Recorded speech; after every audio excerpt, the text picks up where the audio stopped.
Hello and happy Halloween! For this Halloween special I'm playing Graveyard Keeper. This is a game I rather like. I've played it quite a bit already. They've just released a new DLC, Better Save Soul, and I have to point this out. Stranger Sins, Game of Crone, and Better Save Soul. I don't know about the last one, but the other two had nothing to do with the name that they're based on. Just nothing at all. Anyway, this is a very inaccurate medieval graveyard keeper simulator, but it's got really fun ideas, really fun mechanics, and the pixel art is very good. So, I'm going to play a new game because there were 2 achievements I missed from my first playthrough, as well as all of the achievements for the new DLC, so let's start over. There is a very weird intro for this, which is never really explained, or at least wasn't in the stuff I saw, where you're like in the modern day and you go to a shop, you get a call from your love, and then you hear a car crash and you meet death. And I'm not going to bother reading through all of this, but it's a really, really weird thing. And there are like 2 things in particular. There, you should dig up Jerry. And for ages I thought, I see what this is. This is like a purgatory thing because the shopkeeper was called Jerry. But no, he was called Gary. Why would their names be so similar unless it's connected, you know? Anyway, this is the game. And one thing I will say is that the guide does lag, weirdly. I ended up modding this game a fair bit. Well, I say a fair bit, adding a few things. What's this? Oh. I think this is new. I don't remember. I'm fairly sure this is new as part of the new thing, because you can't go into the basement yet, and nothing in the chest, nothing in the other chest, nothing in my inventory. And this is was that there before? But yes, this is sort of your starting thing. It's kind of. Yeah, these are definitely new. That definitely wasn't there before. Must be a Halloween-y thingy. Because this game releases like 1 DLC every Halloween. I'm going in entirely the wrong direction. But this game is like a base building sort of Minecraft-esque, life sim, Stardew Valley-esque. It's got a lot going on. And it's generally all pretty good. Holy sword, I'm a skull! Are you Jerry? Why would you think I'm Jerry? It's got, like, I played it with the sound off last time. It must be, it's like Undertale-esque noises. Blah, blah, blah, blah. So there's, like, mysteries around who the skull is, who this Jerry is, why he's talking. It does all get explained throughout the game.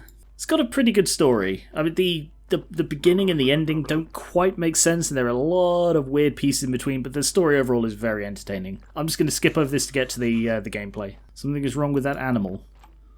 Oh yes, forgot about him. Hello. Donkeys of the world, unite!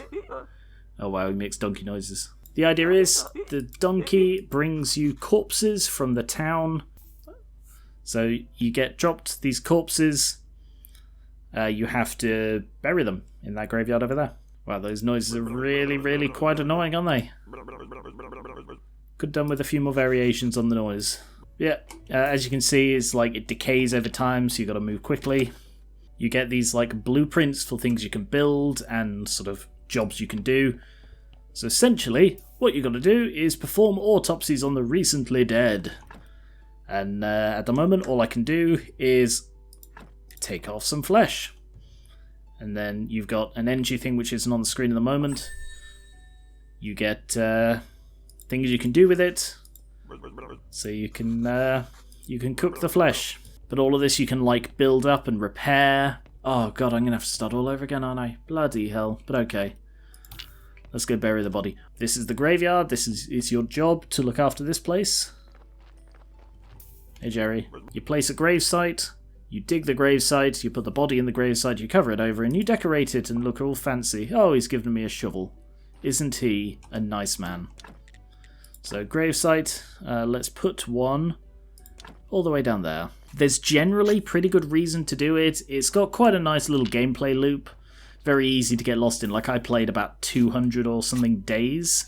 Money, alcohol. Oh, the bishop. In a Stardew Valley-esque thing, there are like loads of townsfolk, most of whom you do get to sort of interact with. You build up friendships, but sadly most of them do, they are just referred to by their name. Most of them do have names, and you do sort of find out later, but it's never important. Oh, these noises are terrible. I played with all the sound off last time. I know my graveyard is a mess, I just got here. So your initial goal of the game is to get the church graveyard quality, the skulls, up to a certain amount, and you do this by up to 5. And then you do this by decorating and improving the graves, filling in new ones, clearing out the crap like the trees and stuff. You also have a tech tree, and you get sort of drops for doing things. That'll make sense in a sec. You unlock tech of your choice. Red ones, I believe, are...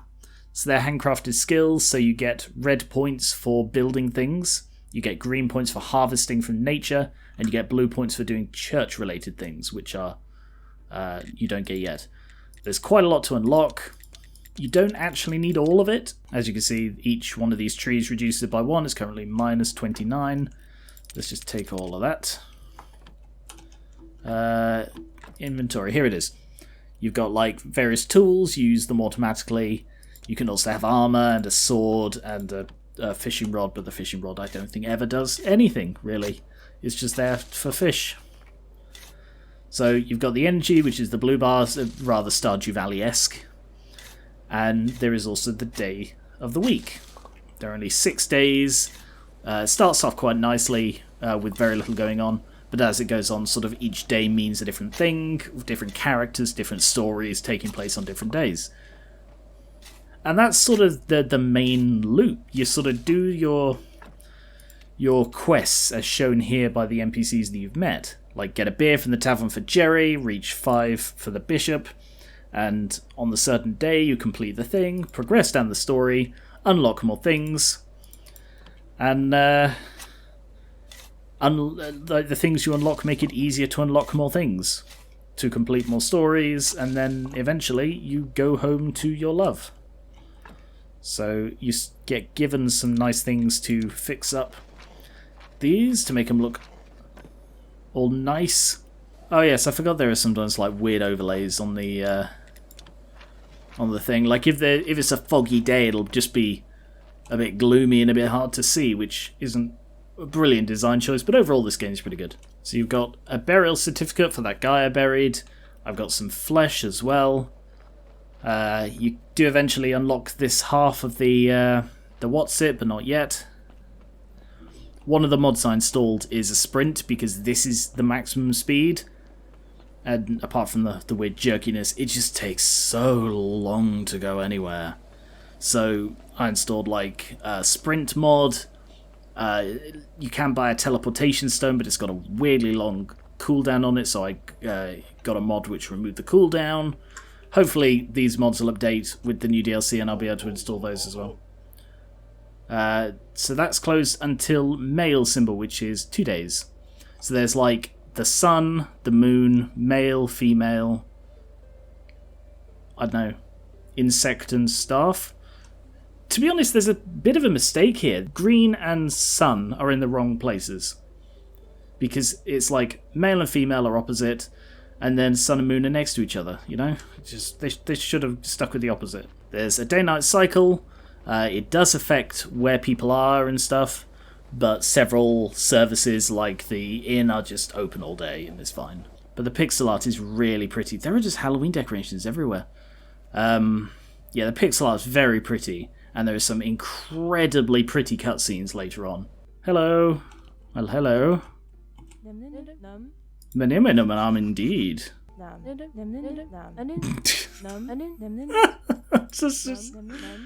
Oh, that's gonna get so old, but at the moment it's so funny.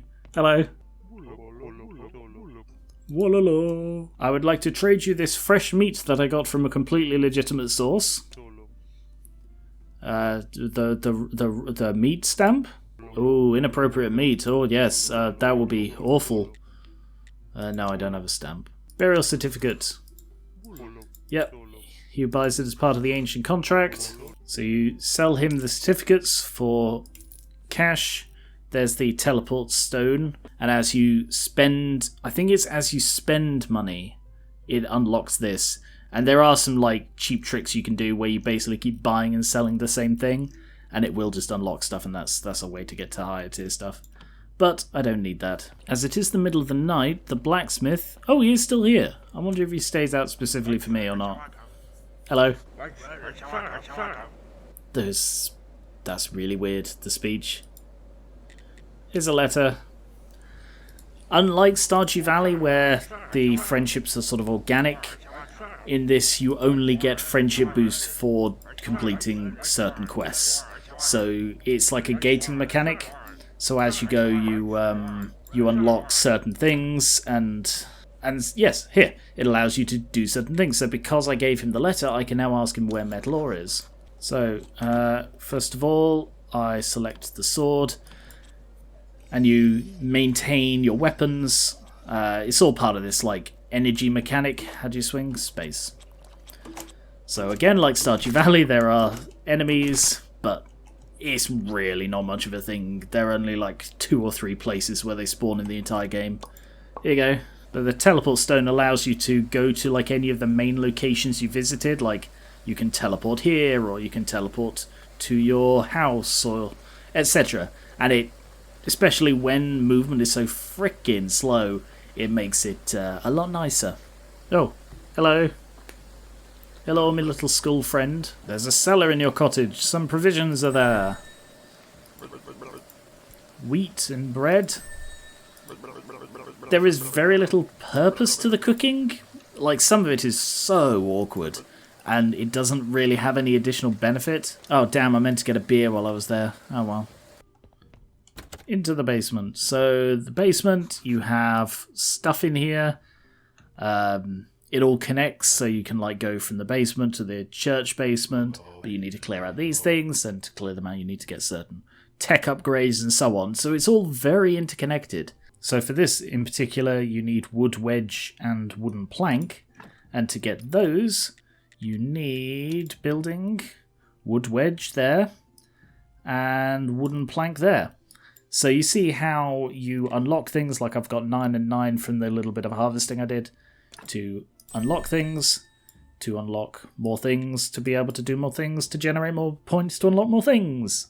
And then when your energy gets low, I think you do have to sleep every so often, even if you stay awake. It's like, I think it's if you go like 2 days without sleep, you then get a constant like energy debuff. But when you sleep... Oh yes, this is another mod I got, because this is ridiculously slow with no way to speed it up. And you have to do this every day. So I got a mod that sped this up. Oh yes, there's a ghost here. Sorry, I keep saying oh yes. It's because I played this like 5 months ago. And it's a good game, and it just has a lot in it that I just keep forgetting about. Yorick, with weird speech. If you want to dig someone up, you have to use an exhumation permission. And I think it's that one I need to get rid of. And the reason you'd want to do this is if you want to rearrange, like some of these aren't in the best positions, or at least they're not the nicest positions. So I will use the exhumation to dig him up. And then it's like, oh no, how will I get rid of him? Well, the ghost said about chucking him in the river, so that does seem like the smartest play right now. I'll just wander down here and dum-be-dum-be-dum. Bye-bye. Bye-bye. I'm a good man. Everybody loves me. Uh-oh. Scuppered. The ghost asked me to get rid of a body. The best way to get rid of a body is to burn it. Do you know where the river leads? To the town. That never comes up. Like, no matter how many bodies you throw in there, I don't think it ever comes back to you. But you can get things from burning, so that's what makes it better. So, the missions I currently have. I need to go back to Heradric to tell him I sent the letter. I need to get a stamp. I need to reach 5. Graveyard thing. This is your crafting yard where you place crafting machines, crafting tables, whatever you want to call them, of particular kinds like furnaces and sawhorses. And there is like an optimum way to lay them out, and I have forgotten entirely, but I don't think it matters right now. This early on.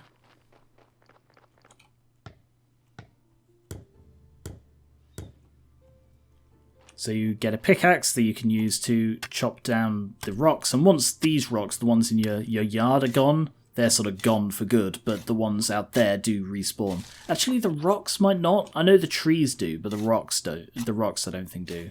But there are renewable sources of all materials in the game. In some cases like this, you need a particular technology to collect a certain resource. So this one is... I don't know. I can't remember which one this one is, but it's not one I've got so far, so I can't do anything with it. What I did notice is that I can get the simple gravestones.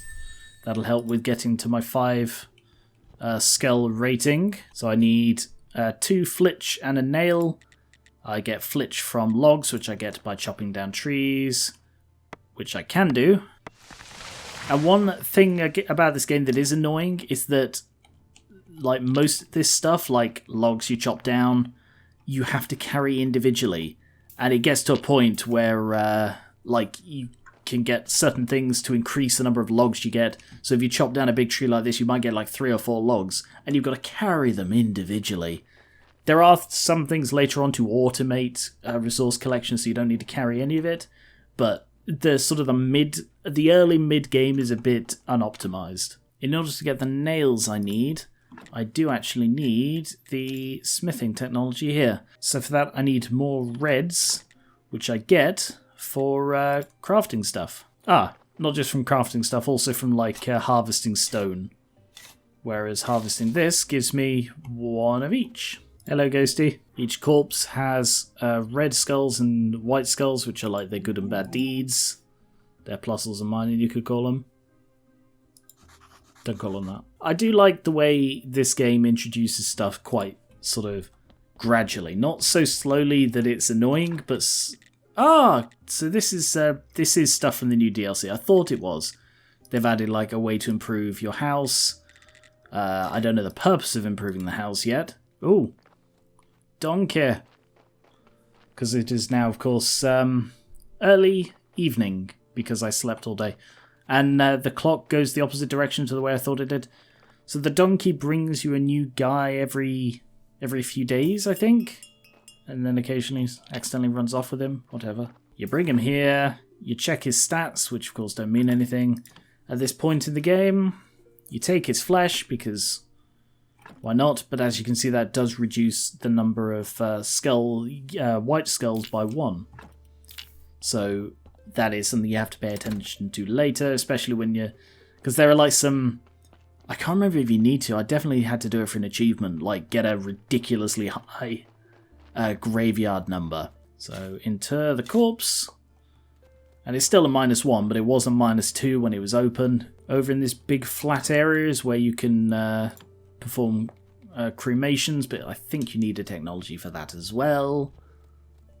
I'm probably going to, like after this video, I will be continuing to play this game because I've been looking forward to this DLC. I assumed there'd be another one because there was one sort of each Halloween for the 2 years after the game's release.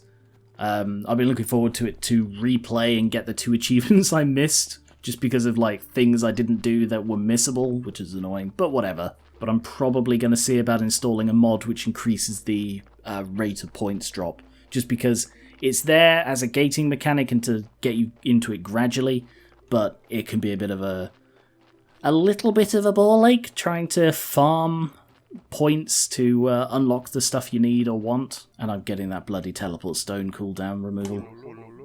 Hello. Oh, a beer on the house. So handy. I'll take that, and I will take that. So the idea is you get this thing, and then, boom, you're home. And then it's got... Actually, the cooldown isn't... Is the cooldown changing? Yes, but the cooldown doesn't go down when you're in the menu, which is annoying, but whatever. I keep saying annoying, but whatever. It's not a perfect game. It's enjoyable enough that I didn't mind spending all the time. How much playtime do I have in this? 68 hours total. So that's not bad, considering... Yeah, that's just not bad for a game that I enjoyed. Here's your beer. Immediate 20 boost. You want something stronger? Here's some advice. Stop running around, bragging from another world. I haven't told anybody that. I have a question. How can I get home? This is the overarching goal of the game, really. Everything you do aids you towards using the portal on Witch Hill. And now he's given me the objective to get a bottle of wine. And specifically silver wine, which is something you can either brew yourself or I think you can buy. This game did give me massive Stardew Valley vibes when I first played it. The more I got into it, the less it felt like that it became its own thing, rather than like disappointing by not being Stardew Valley-esque, if that makes any sense. To be honest, the beginning, I don't know, maybe the beginning quarter of this game, or beginning half even, this game doesn't have big thing about it. And it's only in the last quarter or half, depending on sort of how quickly you unlock it, that it starts getting some really wacky stuff that sets it apart from anything else. There's a recipe in this box. You get recipes, you then use them, and it teaches you new things. And you can see them in the cookery. All of these recipes you can get either from finding them, buying them, or being taught them as quest rewards. It doesn't really matter, there are very few that you need. From those sacks I got a load of flour. And when you have flour, you can go up here and you can... Oh, I need to make the dough. To make the dough, I need, I believe, water. Water you can either get at the hand mixer, which is a thing, or, and I discovered this way too late for it to actually be useful in the early game, you could just go here and get buckets of clear water from the well that you own. And then you use them, and it gives you 20 water per bucket. And it's a really odd system. It's just a bit, again, unoptimized is a good word for the early game. Also, the animations have quite a habit of fucking up. When you just repeatedly do the same task, they just don't always actually trigger. A plus side is that any work you sort of leave undone stays undone. Like, it doesn't reset, but it also means it doesn't clear, so swings and roundabouts. I'm going to put in some fuel there, and then I will use it to bake some bread. And the point of bread is it gives you energy. So cooking in that takes time. It doesn't take energy, it just takes time, whereas that one takes energy and time. So if I sleep... You can also wake up at any time to make sure you don't miss a thing you need to get. I'm so refreshed. And, oh, look at that, some bread. Some delicious, lovely bread. Technology, smithing, primitive forging. So, wooden anvil to make nails and iron. Oh, furnace I've already got unlocked. Can I make a furnace? No, I need more stone, and I need logs. Or billets, rather. Furnace, now I can actually make this one. And I've cleared away all the stuff, so I'm going to put it there. And a wooden anvil, I still need the billets. So let's make the billets here. Right, and I'll put the wooden anvil there. That one doesn't need any sort of building, but this one does. Voila! And now I can cook iron from iron ore. Until I get access to the swamp, which I don't get access to for a little while. The only iron ore... Oh, yes! Bats here. The only ore I get is this. This ore I don't believe respawns. Also, it takes energy for each sword swing, which I suppose makes sense. But it just takes a lot of energy. Oh yes, I completely forgot I got bloody bread. For food and stuff, you drag it onto this bottom bar. And then you can just click it to eat bread. Overall, this is a bit of a grindy game until you unlock the automation stuff. But I think it has enough charm and enough... It's got fun writing. As I mentioned, the pixel art is beautiful. Oh, see, look, 2 logs bloody miles away from my base. But I'll show you a trick for those in a sec. There's also the intrigue and the mysteries of the world that sort of, I did want to discover them. It is a well done game overall. So the trick to situations like this, where I've got 2 logs, is, oh, I can just push them, which isn't ideal because they do sort of get nudged around and so on. And when you come up with a situation like that, you just got to sort of push them and hope. Basically, for every aspect of this game that is really clever and interesting, there is another that is quite janky or ill thought out or unoptimized. But at the same time, you can say that the other way round, and frankly, I say that the good in this game does outweigh the bad by quite some distance, especially with mods that you can add to just tweak stuff. Can I ask about the garden, Heradric? Seized by the merchant. The merchant comes on the staff day, brown day, whatever you want to call it. Oh, but today is the Witch Hill day. Oh, Inquisitor's Joy. I think that's a painting. I'm fairly sure that's all new stuff. Oh god, he's got a creepy voice. I'm a creepy man. Hello. I live in a graveyard. Ha ha.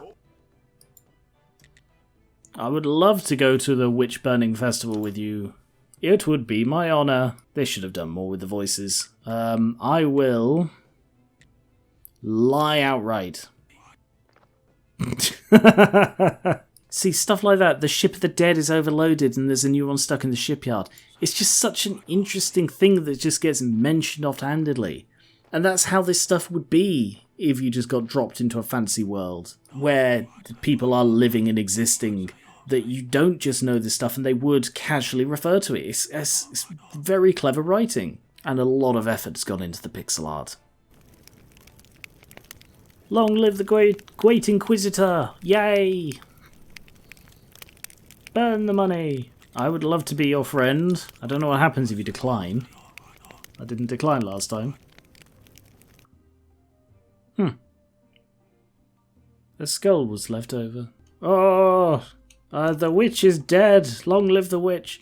This is sort of the portal home, and you have to investigate this and build the stuff you need for it. And the thing I always found interesting is that there is a 7th symbol on here, because there's like the moon, the sun, male, beetle, star, female, and then there's just like a Scorpio at the top. And one mystery that is explained, but I feel isn't given enough explanation, is this house and this grave. And there are hints towards what this is, and I won't spoil them, but I just feel that there wasn't enough done with it. Oh, Donkey, could you push me? Oh, thank you, Donkey. I'm so tired. Has anyone ever told you you've got a slightly rounded face, Donkey? I keep sliding off when I let you push me. You can also kick the bodies around, you don't need to carry them. Lol. In you go. Cover it up. Get paid. That's more or less the basis of the game. As you go, you unlock more places, like here you can place beds and so on, which you can use to grow stuff. Increase yard space. I need complex iron parts, wooden planks and nails. I don't have any of that stuff. And you sort of drain this area and you get to build here. But I will leave it there for this. I didn't get to show off as much of the game as I was hoping. As I've said, the first quarter of the game is rather slow-paced and grindy. When it goes on, spoiler alert, in case you don't want to know sort of the late game stuff with this, 3, 2, 1, you get zombies as slaves. You get to resurrect corpses and use them to automate stone and wood and crafting. And it's such a clever idea, it just takes so long to get into it because of the sort of the high requirements. And in fairness, you do need mass amounts of resources late on, so it's sort of, it balances out. It's not like you get them too late for them to be useful. And I think like each DLC has also added improvements to the zombie workforce. I can't remember what this one adds, but I might do another video on this when I get to the new DLC stuff, because I didn't really get to show that off at all. Yeah, it looks like this is all later stuff as well, because the white paint and stuff you don't get until, not late, but for a while. Yeah, pictures and stuff, and I don't have the resources for any of this stuff. But yeah, that is Graveyard Keeper. It's a very interesting game, and I actually have an affiliate link for it in the description, so if it is something that appeals to you, go check it out because, it's a good game. Thank you very much for watching, have a happy Halloween, and I will catch you later! Bye bye.